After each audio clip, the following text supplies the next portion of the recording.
ये सर, यही आदमी है सर, इसी ने मर्डर किया है सर। क्या रिकॉर्ड कर रहा है? साइड करो सबको, इससे वीडियो लो, इससे वीडियो डिलीट करो। मर्डर हुआ किसका है? इसकी बीवी का, अपने बीवी को ही मार दिया इसने। पागल है साला, पागल। ठीक है, जना साइड लगा, स्टेटमेंट क्या? चलो तुम आ गया। साइड करो सबको। सलाम आ गया, सलाम आ गया।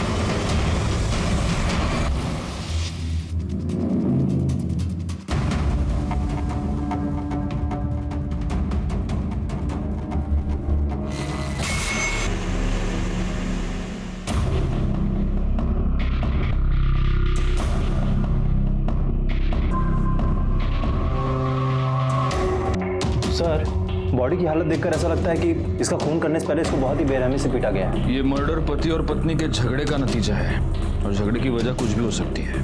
हो सकता है इन दोनों में से किसी एक का एक्स्ट्रा मैरिटल अफेयर रहा हो। इस बात को लेकर कुछ कहा सुनी हुई, फिर झगड़ा बढ़ गया। झगड़े की शुरुआत बाहर से हुई, हॉल से। झगड़ा बढ़ा, पत्नी ने उससे बचकर भागने की कोशिश की, वो यहाँ पर आई। उसके पीछे पति आया, ये बियर बॉटल उठाई, यहीं पर फोड़ दी और यहाँ पर उसने वो बियर की बोतल। लगता है ये सब हुआ हो और हो सकता है ऐसा ना हुआ हो। इस मर्डर की वजह कुछ भी थी। वैसे तो देखने में ये एक ओपन एंड शट केस लग रहा था, एक सीधा साधा मर्डर केस, लेकिन ऐसा था नहीं। इस जुर्म के पीछे की वजह थी शक, और जहां गुनाह के पीछे शक होता है वहां उस गुनाह ने अपने होने से पहले अपने होने की दस्तक ना दी हो। ऐसा हो नहीं सकता। तो इस केस में वो ऐसी कौन सी दस्तक थी जिसे देखकर सुनकर भी नजरअंदाज कर दिया गया? ये जानने के लिए इस केस की गहराई में जाना बहुत जरूरी था। लेकिन संजय से मिलने के बाद मैं ये जान गया था कि उससे कुछ भी बुलवाना इतना आसान नहीं होगा। आगे की कार्रवाई बहुत मुश्किल नजर आ रही थी। पहले 3 दिन तक तो संजय ने कुछ भी नहीं खाया, ना ही उसने अपने मुंह से एक शब्द निकाला। तीसरे दिन मैंने संजय से बात करने की एक और कोशिश की। संजय, खाओ, वड़ा पाव खाओ। लो लो, बाजार का वड़ा पाव नहीं है, घर का है, मेरी बीवी ने बनाया। अरे क्या है ना, मेरे को वड़ा पाव बहुत पसंद है और मैं बाहर का वड़ा पाव खाता हूँ, फिर वो मेरे को एसिडिटी होती है। तो मेरी बीवी क्या करती है, मेरी बीवी घर पे वड़ा बनाती है। ये वड़ा खा के देखो, इसके टेस्ट से तुमको पता चल जाएगा मेरी बीवी मुझसे कितना प्यार करती है। प्रिया भी मुझसे बहुत प्यार करती थी। हम दोनों बहुत खुश थे, हमारे बीच में कोई प्रॉब्लम नहीं थी। हेलो बॉस, अरे मेरे बॉस, अरे बॉस क्या घूम रहा है? अरे संडे है ना सर, छुट्टी। वाइफ को लेके जरा पानी पूरी खाने आया, आवड़ते थी लखो। अरे आप मिले नहीं हो मेरे वाइफ से, मैं बोला तो प्रिया, अरे आओ ना जल्दी। आप शादी में नहीं आए थे ना, इसके लिए।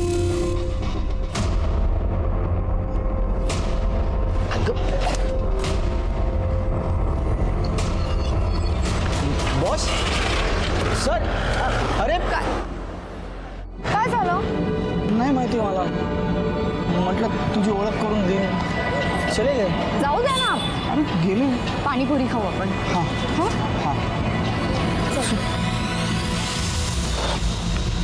Good morning. अरे संजय, हाँ? इतना लेट? अरे वो बाइक खराब हो गई थी। बॉस सुबह से 4 बार तुझे पूछ चुके हैं। बॉस क्यों, क्या हुआ? मुझे क्या पता, खुद जाके पूछ ले। मैं कम इन सर? हाँ संजय, आ जाओ, कम बैठो। अरे बैठो यार, बैठो। सर कल जो लड़की तुम्हारे साथ थी, तुम्हारी वाइफ थी क्या? हाँ सर, मेरी बीवी है प्रिया। अच्छा अच्छा, तुमने लव मैरिज की या अरेंज? लव नहीं सर, अरेंज मैरिज। शादी से पहले कोई इंक्वायरी की थी या सीधा शादी कर ली? क्यों सर, आप क्यों पूछ रहे हैं ऐसा? आप प्रिया को जानते हैं?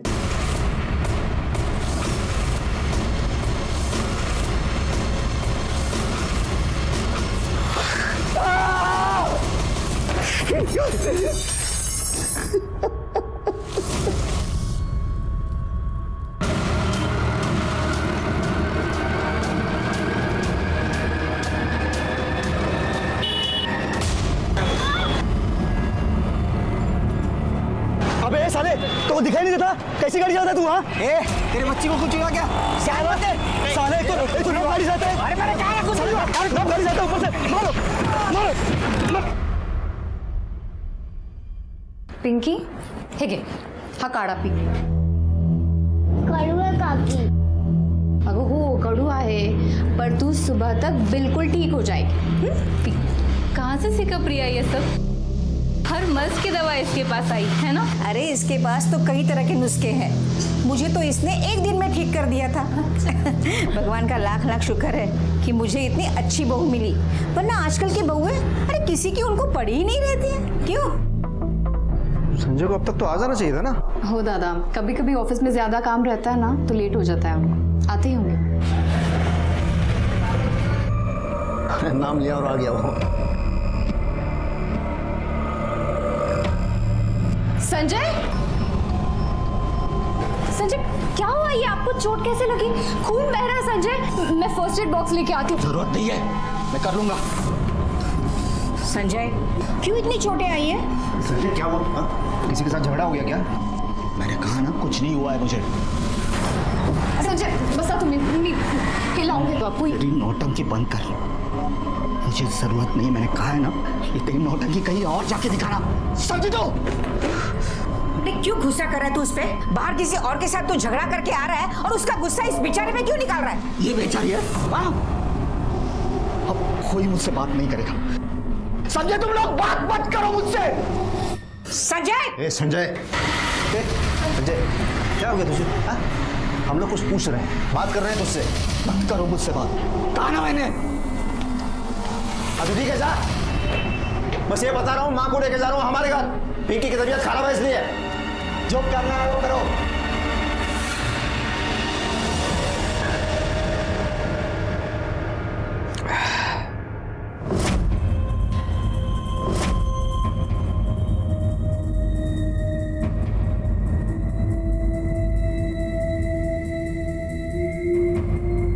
कम से कम ये हल्दी वाला दूध पी लीजिए. आपको आराम मिल जाएगा.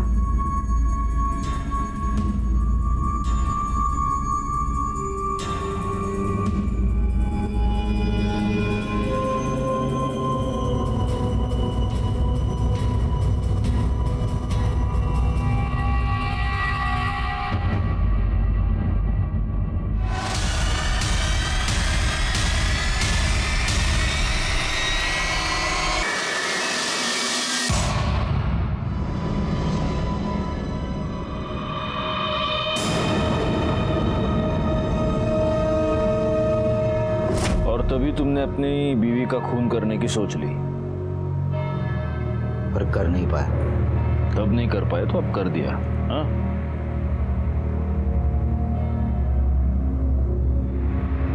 आपकी बीवी वड़ा पाव अच्छा बनाती है. बताऊंगा मैं उसको. अच्छा लगेगा उसे. चाय पियोगे?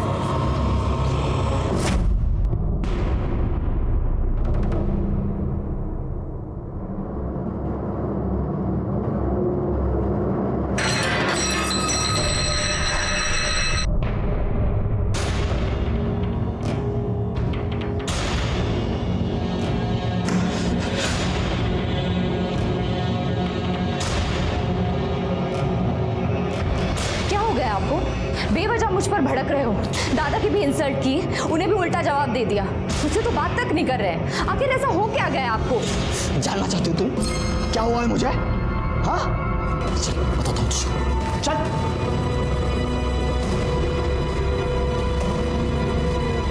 बहुत नाटक कर दिया ना. सब बताता हूँ तुझे. चल. सर यही है ना वो? हाँ इसे बताइए जो आपने मुझे बताया था. और तू तो पहचानती है नहीं. ये मेरे गुस्सा होने की वजह जानना चाहती है. बताइए इसे कैसे आपने इसे 25,000 में खरीदा था और कैसे आप इसके पहले क्लाइंट थे. क्या अनाप शनाप बक रहे हो तुम? हैं? मैंने तो तुमसे ऐसा कुछ नहीं कहा. सर आप क्या कह रहे हैं? यही है संजय, मैं बात करता हूँ तुमसे. मैडम आप प्लीज़ 2 मिनट के लिए बाहर जाइए. मुझे संजय से अकेले में कुछ बात करनी है. प्लीज़.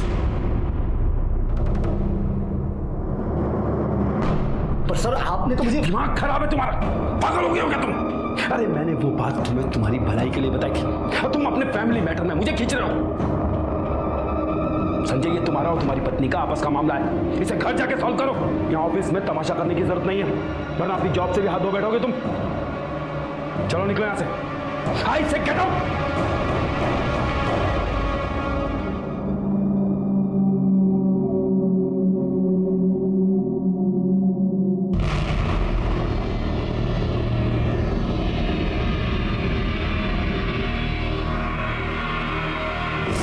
संजय, जो तुम्हारे बॉस ने तुम्हें बताया वो तुमने अपनी बीवी को बताया नहीं? नहीं सर, उसे क्या बता था? संजय, तुम्हें कभी ऐसा नहीं लगा कि शायद तुम्हारा बॉस तुम्हारे साथ झूठ बोल रहा था? शायद उसका कोई हिडन मोटिव था जिसकी वजह से वो तुम्हारे दिमाग में शक डाल रहा था। लगा था सर, मैं बॉस की बातों पर विश्वास नहीं करना चाहता था। न जाने क्यों बॉस की बात मेरे मन में घर कर गई। मैं प्रिया पर शक करने लगा। वो जहां जाती थी उसका मैं पीछा करता था।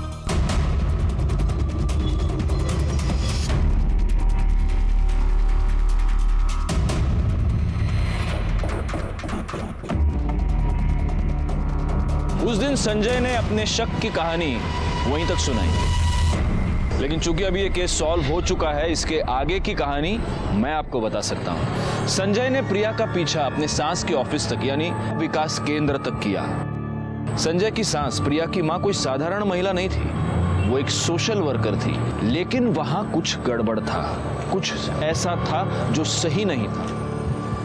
क्या था वो? संजय के बॉस ने उसे जो कहानी सुनाई थी, क्या उसका और इसका कोई कनेक्शन था? आतमध्ये हाँ, मेडिकल कैंप वाले से बात हो गई है।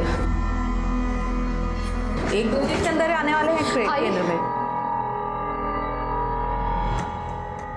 मैं आपसे बाद में बात करती हूँ। आई, मुझे बहुत डर लग रहा है, समझ नहीं आ रहा है क्या करूं। आई, मुझे ऐसा लग रहा है कि संजय को सब सच पता चल गया है, सब खत्म।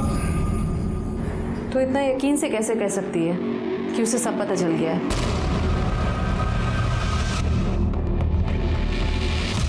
मैं क्या बताऊँ, आपसे ही मिलना है क्या? आप ही ने फोन किया था? मैंने ही फोन किया था आपको। अच्छा, आ जाओ आप। वो पैसा लाएगा, एक काम करो, जेब में डालो। ये यहाँ से नहीं, वहाँ से। देख प्रिया, ये जो भी मुसीबत है मुझ तक नहीं पहुंचनी चाहिए। कैसे भी मैनेज कर, समझी ना?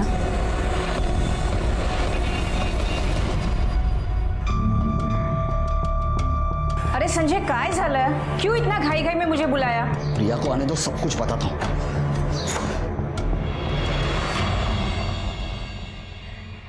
या अरे आई, तुम्ही? आप तो भैया के यहाँ से अगले हफ्ते आने वाली थी ना? हाँ, आने वाली थी, पर इसने कहा कि कुछ जरूरी काम है, इसलिए आज ही आ गई। काय झालं? क्या काम था? आई को क्यों बुला लिया आपने? ये जो सती सावित्री होने का नाटक करती है ना तो उसका भांडा फोड़ने के लिए, इसलिए बुलाया माँ को। माँ को भी पता चले ये भोले वाले चेहरे के पीछे सच्चाई क्या है। संजय, क्या है ये? क्या बोल रहा है तू? मैं झूठ नहीं बोल रहा हूँ, ये तुम्हारी बहू है ना, धंधा करते धंधा। कितने लोगों के साथ सोई है? संजय, आपको कुछ गलतफहमी हुई है? कुछ गलतफहमी नहीं हुई है। 3 दिनों से तुम्हारा पीछा कर रहा हूं मैं, 3 दिनों से।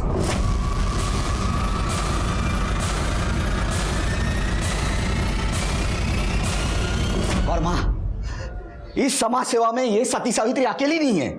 इस सती सावित्री के साथ उसकी बहन, उसकी मां और दलाली करने वाला इसका जीजा है। और ये सब विकास केंद्र के आड़े चलता है ना? हाँ, कल मैंने देखा था तुझे तेरे जीजाजी के साथ गाड़ी में जाते हुए। क्लाइंट के पास गई थी ना तू? मुझे तो बोल देगी कि मार्केट जा रही हो, धंधा करती है ना तू। अरे संजय, काय बोलतोस तू है? तेरा दिमाग तो ठीक है? माँ, अभी दिमाग ठिकाने आया है। मालूम नहीं कितने लोगों के साथ सोई है मेरे बॉस के साथ। देखो संजय, मुझे समझ नहीं आ रहा कि ये बात मैं तुमसे कैसे कहूं, लेकिन तुम्हारी वाइफ एक सेक्स वर्कर है, एक प्रोस्टिट्यूट।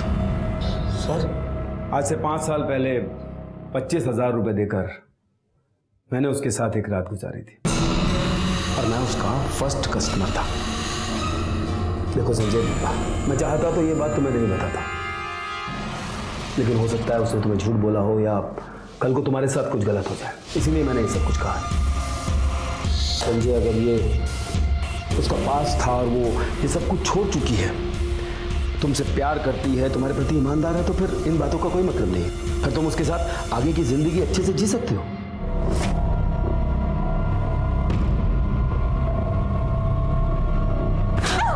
इतना बड़ा धोखा दिया तूने मुझे, मेरे इस घर को अपवित्र कर दिया। अरे तूने तो हमें किसी को मुंह दिखाने के लायक भी नहीं छोड़ा। निकल यहाँ से, निकल यहाँ से, निकल यहाँ से, मैं बोलती हूँ निकल यहाँ से, मेरी बात निकल यहाँ से। ये तेरे मगरमच्छ के आंसू है ना, जाकर कहीं और बहा और इस घर में आने की कोशिश भी मत करना।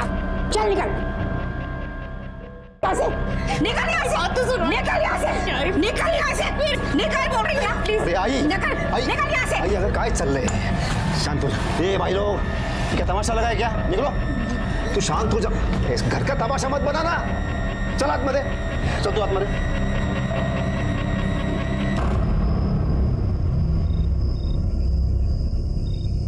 संजय, कितनी बार मैंने तेरे को कहा है, अपने गुस्से को थोड़ा काबू में रखा कर। अरे उस दिन भी तो उस मैकेनिक से लड़ गया, क्या जरूरत थी? तू बीच में मत आ।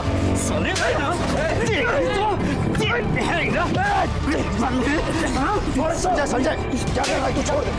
संजय, फिर से मेरी बीवी की तरफ आंख उठा के देखा ना, आंखें फोड़ दूंगा, जिंदा गाड़ दूंगा तुझे। बहुत गलत किया तूने मुझे हाथ लगा के। जानता नहीं मैं कौन हूँ। दादा, उस दिन मैं गलत हो सकता हूँ, पर आज नहीं। मैंने खुद पीछा किया। बहुत कुछ गलत चल रहा है दादा। प्रिया एक प्रोस्टिट्यूट है, वेश्या है वो। बस हाँ, बहुत हो गया, बहुत सुन ली तेरी बकवास मैंने। अरे क्या सबूत है तेरे पास? है क्या कुछ? नहीं, सिर्फ शक है, शक। वो भी तेरे उस मक्कार बॉस ने तेरे दिमाग में घुसा दिया है। अरे जो खुद इतना घटिया इंसान है, जो खुद धंधे वाली के पास जाता है, उसकी क्या गारंटी है कि वो सच बोल रहा है? तो ऐसे घटिया इंसान पे भरोसा करके तू अपनी बीवी पे शक कर रहा है? मुझे ये बता, अगर कल आके कोई मेरे बारे में उल्टा सीधा कह दे, तो उस पर भी यकीन कर लेगा? करेगा? नहीं दादा, ऐसे कैसे? ऐसे मां, संजय, एक मेरा छोटा भाई है रे, हाँ? पर तू मुझे कुछ समझता है ना? मैं जो कह रहा हूँ वो बात मान ले। अभी के अभी जा प्रिया के पास और अपने किए की माफी मांग ले उससे, सब ठीक कर ले, उसे वापस ले आ, बस उतना कर ले बस।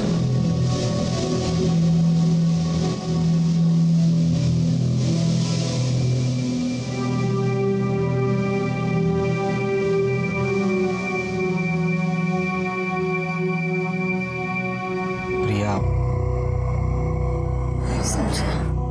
I am sorry. मुझसे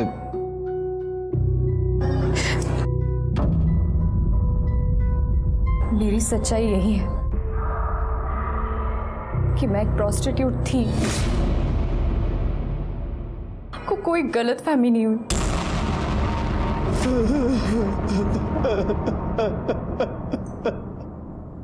संजय, तेरी बीवी ने तुझसे सच बता दिया कि वो प्रोस्टिट्यूट थी और गुस्से में आकर तूने उसे इतनी बेरहमी से मार दिया। मैंने प्रिया को नहीं मारा, मैंने प्रिया को नहीं मारा, मैं सच कह रहा हूँ सर। झूठ बोल रहा है तू। मर्डर के बाद तेरी पूरी कॉलोनी ने तुझे खून से लथपथ देखा था और तेरे फोन की लोकेशन भी क्राइम सीन की ही थी। सर, प्रिया मर्डर केस की फॉरेंसिक में रिपोर्ट आ गई है। संजय, सारे सबूत तुम्हारे खिलाफ हैं। अच्छा होगा अगर तुम खुद सच बोल दो।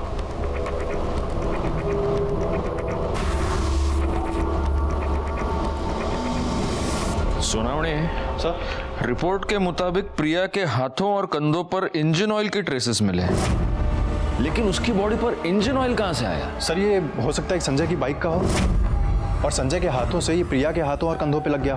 और सर वैसे भी जब हम मर्डर स्पॉट पे गए थे तो संजय के हाथ पहले से ही खून से इतने लथपथ थे, शायद इसीलिए हमने नोटिस ना किया हो। एक काम करो, क्राइम के टाइम संजय ने जो कपड़े पहने थे वो टेस्टिंग के लिए भेज दो। अगर ऑयल वहां से आया है तो संजय के कपड़ों पर जरूर मिलेगा। सब ये संजय तू घबरू तो कुछ रहे संजय। देख, जब तक मैं हूं ना तुझे कुछ नहीं होगा। हाँ, मैंने तुझे भाई की तरह नहीं, अपने बेटे की तरह पाला है। और तू देख ना मैं कैसे अपने बेटे को यहाँ से जल्द बाहर निकालता हूँ। हाँ चलो चलो, मिलने का टाइम खत्म हुआ। तू लोग को संजय ये तो कर प्लीज।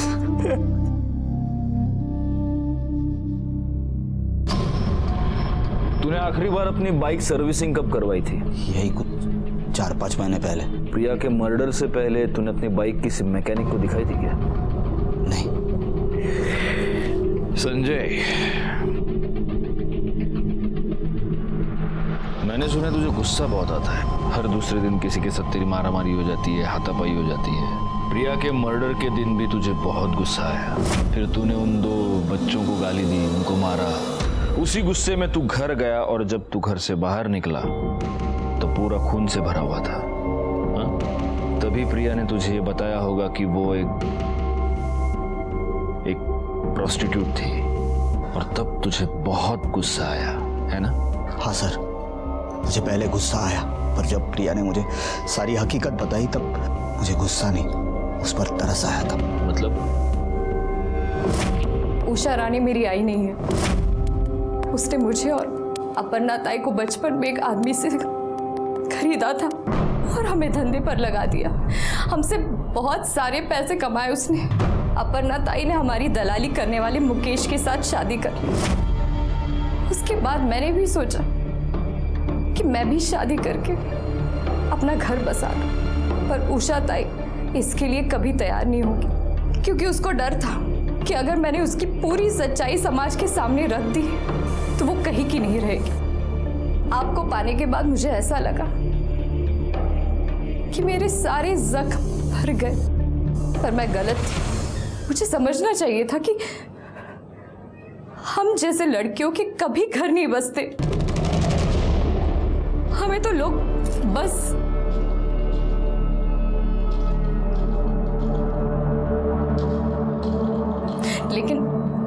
लेकिन आप टेंशन मत लीजिए, मैं आपको छोड़ के चली जाऊंगी बिना किसी तमाशे के। मुझे और कुछ नहीं चाहिए, बस आप खुश रहो।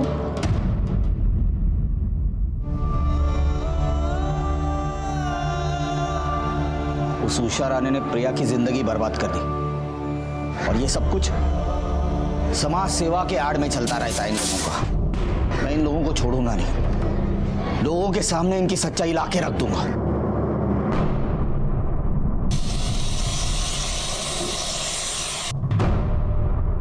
चलो ठीक है, मान लेते हैं तेरी बात, लेकिन तू उनकी सच्चाई लोगों के सामने लाएगा कैसे? इस तरह के लोगों की पहुंच बहुत ऊपर तक होती है रे। जो हो गया सो हो गया, भूल जाए ये सब। प्रिया की जिंदगी बर्बाद की इन लोगों ने, और कितनी लड़कियों की ये जिंदगी बर्बाद कर रहे हैं अभी भी। हाँ, ये भी सच बोल रहा है तू, लेकिन उसके लिए हमें कुछ ऐसा करना होगा संजय कि हमारा काम भी हो जाए और उनको पता भी ना चले। हाँ, मतलब अरे वो कैमरा छुपा के करते हैं ना, अरे इलेक्ट्रिशियन की दुकान पे तो होते हैं ना उस तरह के कैमरा, ऐसा कुछ।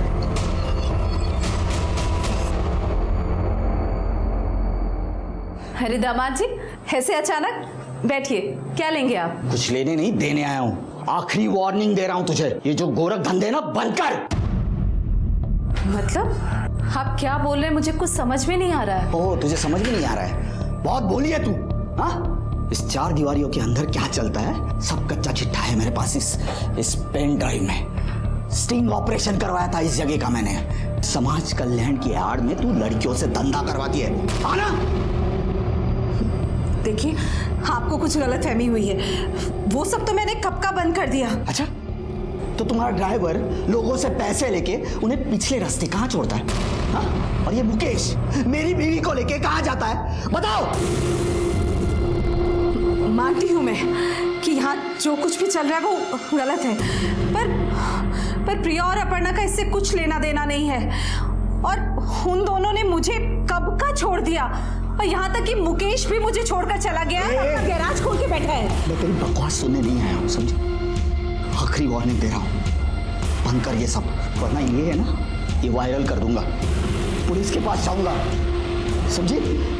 उषा के यहाँ से निकलने के बाद मुझे लगा मेरा काम हो गया, और मेरा गुस्सा बिल्कुल कम नहीं होता, क्योंकि यही उषा थी जिसने मेरी प्रिया को इस दलदल में फेंका था। मैं वहां से सीधा घर गया।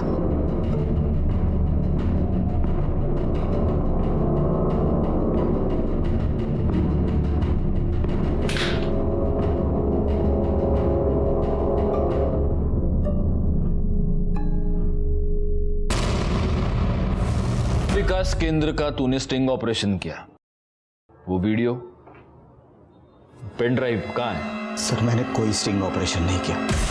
नहीं किया था क्या मतलब है? तुमने तो पेन ड्राइव दिखा के उषा को धमकी दी थी ना? सर मेरा प्लान था स्टिंग ऑपरेशन करने का, इसलिए मैंने एक दोस्त को मदद के लिए बुलाया, पर लास्ट मोमेंट पे उसने मेरी मदद करने से मना कर दिया, तो स्टिंग ऑपरेशन वही रुक गया। और प्रिया ने मुझे उषा के बारे में सब कुछ बता दिया था, और कैसे भी करके मुझे उषा के ये सब गोरख धंधे बंद करने थे। तो मैं ब्लैंक पेन ड्राइव लेके उषा के पास गया। सर उषा विकास के आड़ में प्रोस्टिट्यूशन का धंधा करती थी, वो नहीं चाहती थी कि उसकी बदनामी हो। सुनावने सब ये उषा राणे के कॉल रिकॉर्ड्स निकलवा, और प्रिया के मर्डर के दिन उसके मोबाइल की लोकेशन। देखो अगर ये संजय सच कह रहा है तो उषा राणे की सच्चाई दुनिया के सामने लानी पड़ेगी। वो तो नहीं कर पाया, हम करेंगे। तुम टीम रेडी करो। सब गाड़ी पीछे ले, तावड़े पकड़ उसको।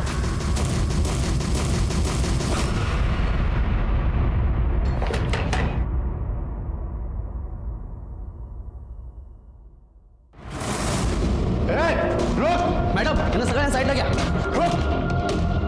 चला एक साईडला या इकडे.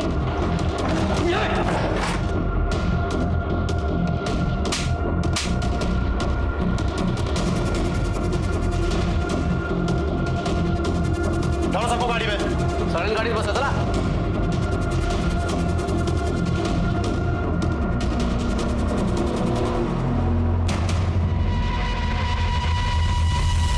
संजय ने उषा राणे के बारे में हमें जो भी बताया था वो सब सच निकला। उषा राणे वाकई में प्रोस्टिट्यूशन का एक बहुत बड़ा रैकेट चला रही थी। इसका मतलब संजय की और भी बहुत सारी बातें सच हो सकती हैं। एक काम करो सुनावड़े, उषा राणे के बारे में अपने आसपास के सारे पुलिस स्टेशन और खबरियों को डिटेल्स दे दो, और प्रिया की वो बहन, क्या नाम है उसका, अपर्णा, उससे भी पूछताछ करो। उषा राणे के बारे में जितनी भी इंफॉर्मेशन मिल सके सारी निकालो जल्दी। सब ओके? या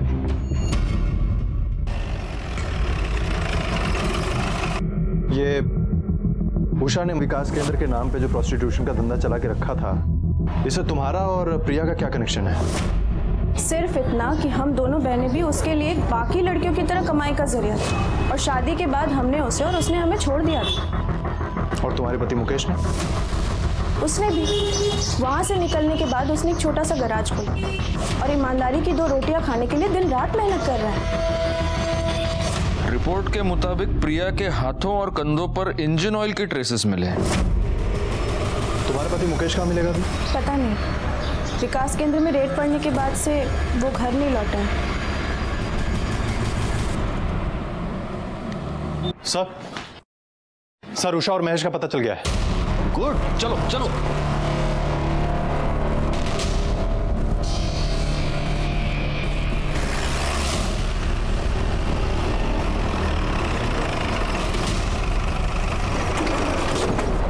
कुठे? ती आतमध्ये आहे.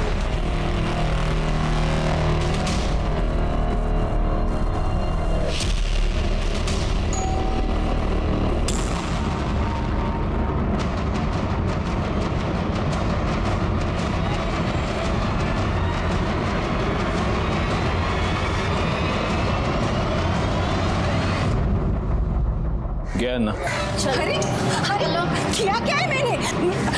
मुझे किया क्या है? ऐसे कैसे ले जा सकते हैं मुझे? मैं क्यों मारूंगी उसे? ये क्या है? हाँ? क्या ये? तुम्हारे कॉल रिकॉर्ड्स हैं। जिस दिन प्रिया का खून हुआ उस दिन तुम और मुकेश प्रिया के घर के पास थे। संजय पेन ड्राइव और स्टिंग ऑपरेशन की धमकी देकर गया तो मैं डर गई थी। आखिरी वार्निंग दे रहा हूँ, बंद कर ये सब, वरना ये है ना, ये वायरल कर दूंगा। उसके बाद फौरन मैंने मुकेश को फोन लगाया। हेलो। संजय को समझाना पड़ेगा, अगर उसने वो पेन ड्राइव पुलिस या मीडिया को दे दी तो सब खत्म हो जाएगा। मैं तो बुरी तरह फंस जाऊंगी और तू भी नहीं बचेगा। मदद मांग रही है या धमका रही है मुझे? मैं सिर्फ बता रही हूँ तुझे, जिस तरह से वो मुझसे गुस्सा है ना, मेरी एक भी नहीं सुनेगा। अब तू ही उसे समझा सकता है। ठीक है, तुम पहुंचो उसके घर, मैं भी आता हूँ। दोनों मिलकर समझाएंगे तो कहीं नहीं जाएगा वो, टेंशन मत ले। हाँ मुकेश, मैं पहुंच गई हूँ। तुम इधर मत आना अभी, इधर पहले से कुछ तो भी लफड़ा हुआ है। मुकेश वहाँ, हेलो। कहानी बहुत अच्छी है लेकिन सच्ची नहीं है, क्योंकि सच ये है कि तुम दोनों ने प्रिया को मार दिया और वहां से भाग गए। सर, मुझे उसे मारना ही होता तो मैं उसी दिन मारती जब उसने शादी की बात की थी, तो शायद ये सब कुछ नहीं होता उसके साथ। और मैं उसे क्यों मारूंगी सर? प्रिया और अपर्णा मेरी बेटी से भी बढ़कर है। लेकिन तुम उनकी माँ नहीं हो, क्योंकि कोई भी माँ अपनी बेटी से धंधा नहीं करवाती और अपना धंधा चौपट होता देखकर अपनी बेटी को मार नहीं देती। ठीक है, अगर ये सच है तो साबित करके दिखाइए। साबित तो मैं करूंगा मैडम। इस वक्त मेरे पास खून के कोई सबूत नहीं है, पर आपके प्रोस्टिट्यूशन रैकेट के सारे सबूत हैं। इसलिए लंबी सांस लीजिए और यहाँ की आदत डाल लीजिए।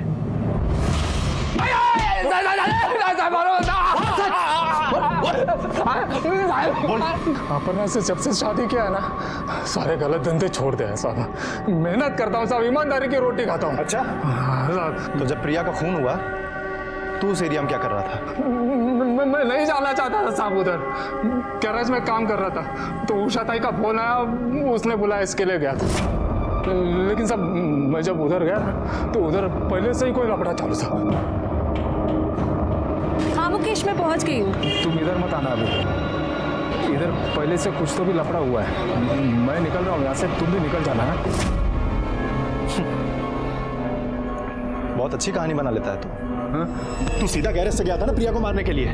तेरे हाथ में इंजन ऑयल लगा हुआ था, प्रिया की बॉडी पे से हमें इंजन ऑयल के दाग मिले हैं। तुझे जैसे ही पता चला कि पुलिस तुझ तक पहुंचने वाली है, तू वहां से भाग गया। मार साले को, मार। मैंने किसी को नहीं मारा है साहब। सर, प्रिया मर्डर केस में हमारा खबरी इंफॉर्मेशन लेकर आया है।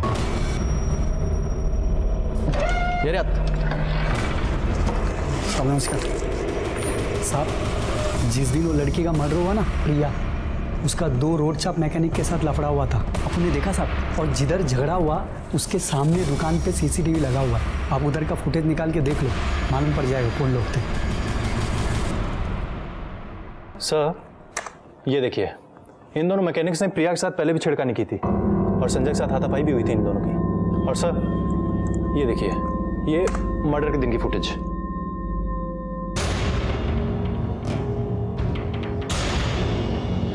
पॉज करो। सुनाओ, मिल गया। इस केस में हमको लीड मिल गया। ये दोनों इस एरिया के दादा है ना? हाँ सर। पहले भी कई कंप्लेंट्स आ चुकी हैं इनके बारे में। प्रिया के मर्डर केस का कनेक्शन मोटर ऑयल से है और ये दोनों मोटर मैकेनिक हैं। उठाओ इन दोनों को। सब क्या साहब, जब मर्जी तब आप उठाकर लेकर जाते हैं। अरे मेरे सामने गला फाड़ के तेरा कोई फायदा नहीं है। नुकसान होता है। जो भी बात करना है साफ से करने का। मैं साफ से डरता हूँ क्या? डरता हूँ। अभी जो पूछ रहे हैं ना, उसका साफ साफ जवाब दे। प्रिया ने तेरे को थप्पड़ क्यों मारा था? वो साहब, मैं उसको कुछ बोल दिया था। सिर्फ बोला था? मतलब साहब मैंने छेड़ा था और वो मेरे को भड़क गई और उसने एक थप्पड़ मार दिया था मेरे को।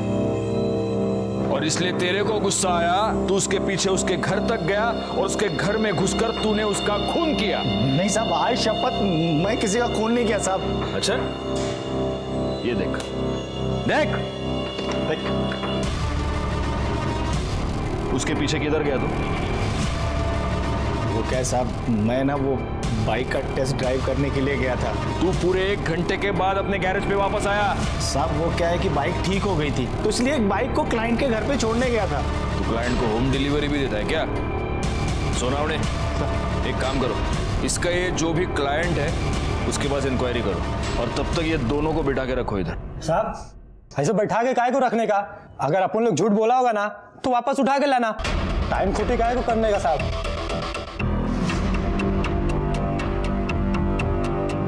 सुनावणे बरोबर बोलतोय। इनको सिर्फ बिठा के मत रखना, अच्छी तरह से खातिरदारी करना इनकी। साहब अपन लोग कुछ नहीं किया साहब। कुछ नहीं किया? सड़क पे चलने वाली औरतें तुझे अपने बाप का माल लगती है क्या? सुनावणे सर, अच्छी तरह से खातिरदारी करना इन दोनों की, और इतना मारो सालों को कि लड़की को छेड़ने से पहले इनकी हड्डियां बोलनी चाहिए। साहब आप लोग किसी को नहीं छेड़ा साहब। खातिरदारी करता हूं तेरी। साहब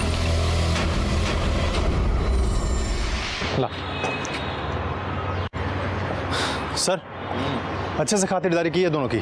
लेकिन ये सुबह का डोज है, शाम को फिर फोड़ना उनको। ठीक है सर।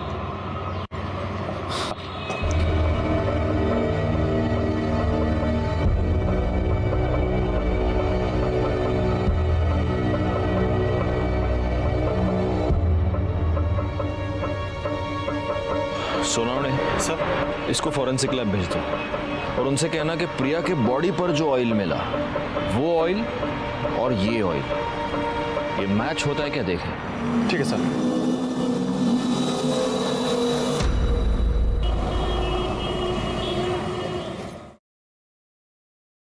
सर प्रशांत आले। हाँ प्रशांत, आओ आओ। सर मुझे क्यों यहाँ पे बुलाया? आओ आओ बैठो। प्रशांत, मैंने तुमको ये बताने के लिए बुलाया है प्रशांत कि प्रिया के बॉडी पर जो इंजन ऑयल मिला वो इंजन ऑयल और तुम्हारे बाइक का इंजन ऑयल एक दूसरे से मैच होता है। हाँ तो सर, इस तरह का ऑयल तो सड़कों पे काफी सारे बाइक्स पे मिलेगा। ये बात तो सही है, लेकिन फिर उन सब लोगों की मोबाइल लोकेशन प्रिया के घर के पास नहीं है मर्डर के वक्त, जो तुम्हारी है। सुनावणे देखो। और ये रहे कॉल रिकॉर्ड्स, ये तुम्हारी कॉल लोकेशन। और तुमने तो अब तक हमको ये बताया नहीं था कि मर्डर के वक्त तुम प्रिया के घर के पास थे। सर मैं एक्चुअली उस जगह पे नहीं था, उसके आसपास था। आसपास थे।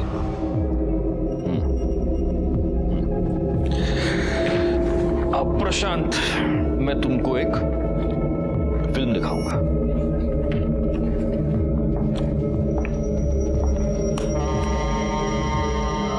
देखो, और ये तुम्हारी एंट्री।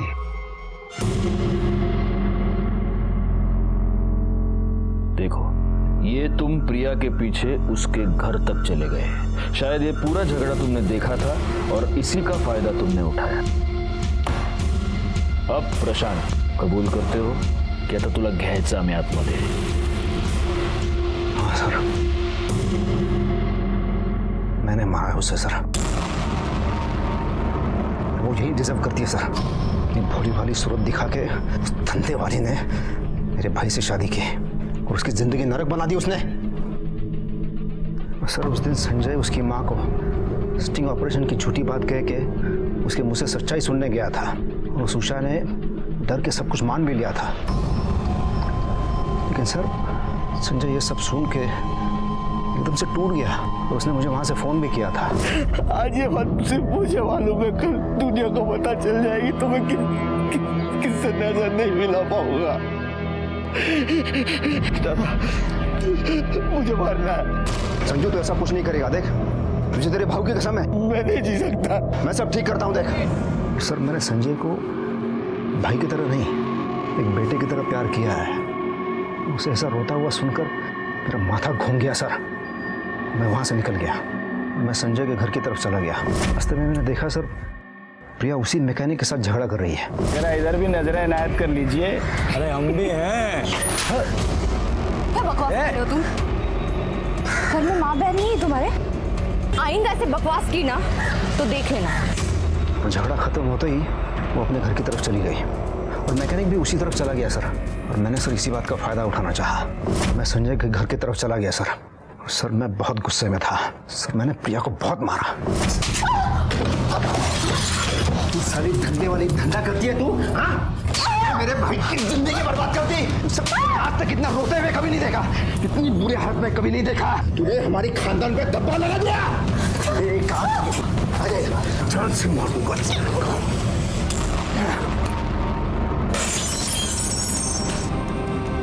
सर मैंने संजय को हमेशा एक बेटे की तरह पाला है, इसे कभी कोई ऐसा लगता है प्रशांत कि तुमने अपने भाई को बचाया, लेकिन तुमने उसको दुख की दलदल में और ज्यादा धकेल दिया, क्योंकि आज भी तुम्हारा भाई प्रिया से बहुत प्यार करता है। वो ये मानता है कि प्रिया जैसी लड़की जिसने अपनी जिंदगी में इतना कुछ झेला है, उसे एक अच्छी जिंदगी जीने का अधिकार है।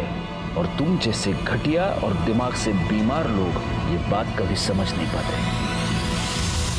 प्रशांत पर प्रिया के मर्डर का केस आज भी माननीय कोर्ट में लंबित है और प्रशांत इस वक्त जेल में है। प्रिया का अपना अतीत छुपाना और संजय का अपनी बीवी की अच्छाइयों की ओर नजरअंदाज कर उसके अतीत को खंगालना, ये सब टाला जा सकता था अगर इन दोनों ने अपने रिश्ते में आई शक की दस्तक को सुना होता, उसे समझा होता, उसे दूर किया होता, तो इस गुनाह को टाला जा सकता था। खैर, केस तो सॉल्व हो गया और हमें अपने इस थैंकलेस जॉब से थोड़ा सा टाइम निकालकर अपने परिवार के साथ वक्त बिताने का मौका मिल गया। मैं सीनियर इंस्पेक्टर राजेश जाधव आपसे विदा लेता हूं। दोबारा मिलूंगा, तब तक सतर्क रहिए और देखते रहिए क्राइम पेट्रोल दस्तक। मकसद बताना नहीं, बचाना है। जय हिंद।